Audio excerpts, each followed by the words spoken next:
अब राजा ऋतुपर्ण दूसरे सारथी वार्ष्णेय को साथ लेकर अपनी राजधानी अयोध्या में लौट आए। नल 1 मास तक सुखपूर्वक कुंडिनपुर में रहा। इसके बाद अपने ससुर राजा भीम से आज्ञा लेकर और थोड़े से सेवक साथ लेकर निषद देश को चल पड़ा।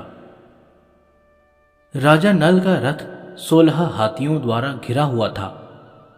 50 घुड़सवार सैनिक और 600 पैदल सैनिक थे।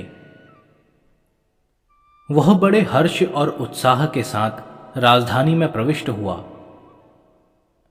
कुछ समय बाद राजा नल ने पुष्कर के पास जाकर कहा, पुष्कर, हम फिर से जुए की एक बाजी लगाएंगे।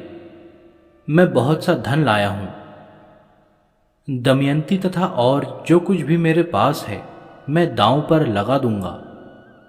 इसी तरह तुम्हें भी सारा राज्य दांव पर लगाना होगा।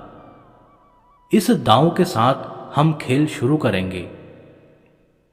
यदि ऐसा न करना चाहो तो हम दोनों अपने प्राणों की ही बाजी लगाएंगे। मैं एक बार तुमसे हार चुका हूं और अपना सब कुछ दे चुका हूं। अब मैं दोबारा खेलना चाहता हूं, तो जुए के नियम के अनुसार तुम्हें मेरे साथ खेलना ही चाहिए। और यदि तुम पासों से जुआ खेलना न चाहो तो आओ बाणों द्वारा युद्ध का खेल खेलें। आमने सामने की लड़ाई कर लो। जो बचेगा राज्य उसका। मैं तुम्हें ही चुनाव का अवसर देता हूं। बोलो, कौन सा खेल खेलना चाहते हो?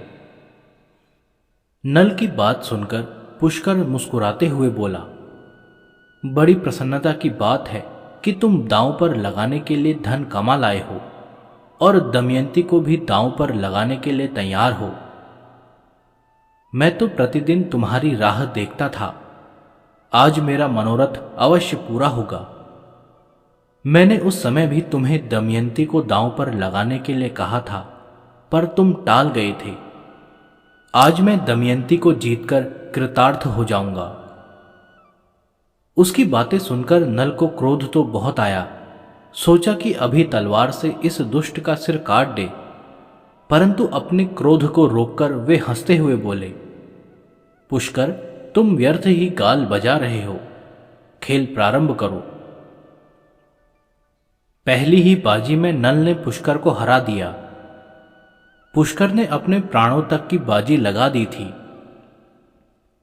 पुष्कर को हराकर नल ने कहा, नीच, अब यह सारा राज्य मेरे अधिकार में है। साध्वी दमयंती की ओर तू आंख उठाकर भी नहीं देख सकता। आज से तू सपरिवार उसका दास हो गया। पहली बार तो तुमने मुझे हरा दिया था, उसमें तेरी चातुरी नहीं, वह कली की करतूत थी। मैं तुझे प्राणों की भिक्षा देता हूं, तू यहां से चला जा। तेरा सारा सामान और तेरे हिस्से का धन भी तुझे दिए देता हूं। तू मेरा भाई है, मैं अब भी तुझे प्रेम करता हूं। ऐसा कहकर नल ने उसे वहां से विदा किया।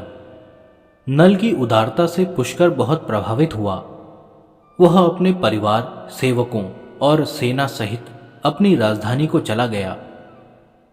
राजा नल ने नगर में प्रवेश करके नगर वासियों को सांत्वना दी और वे सब भी राजा नल को पाकर अत्यंत प्रसन्न हुए।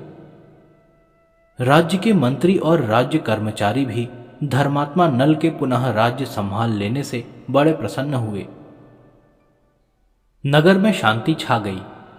राजधानी में बड़ा उत्सव मनाया गया। अब राजा नल अपनी विशाल सेना लेकर विदर्भ देश गए और वहां से दमयंती तथा बच्चों को सम्मान सहित लौटा लाए। राजा नल पुनः न्यायपूर्वक शासन करने लगे। उन्होंने ब्रह्मवेत्ता और शास्त्र वेत्ता ब्राह्मणों द्वारा अनेक बड़े यज्ञ कराए और खूब दान दक्षिणा दी।